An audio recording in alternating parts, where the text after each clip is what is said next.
পাহাড় জুড়ে উৎসবের রং, ঢাকের তালে মুখরিত খাগড়াছড়ি শহর। সনাতন ধর্মাবলম্বীদের অন্যতম বৃহৎ ধর্মীয় উৎসব রথযাত্রাকে কেন্দ্র করে খাগড়াছড়ি লক্ষ্মীনারায়ণ মন্দিরে চলছে 9 দিন ব্যাপী আনুষ্ঠানিকতা। শুক্রবার 27শে জুন শুরু হওয়া এই উৎসব চলবে 9 দিন ব্যাপী।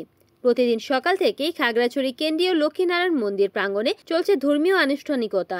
মন্দিরে ধর্মীয় আচার অনুষ্ঠানে ভরে ওঠে সনাতন ভক্তদের পদচারণা। এই রথযাত্রা উৎসবে হাজারো ভক্তবৃন্দের অংশগ্রহণ ছিল চোখে পড়ার মতন। শিশুদের মুখে আনন্দ, প্রবীণদের চোখে ধর্মীয় আবেগ।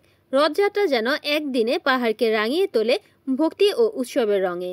রথযাত্রার এই আয়োজনে পাহাড়ি সংস্কৃতি, ধর্মীয় বিশ্বাস ও উৎসবের রূপ যেন এক মোহনায় এসে মিলেছে। খাগড়াছড়ি হয়ে উঠেছে রঙে, ভক্তিতে ও ভালোবাসায় ভরা এক অনন্য জনপদ।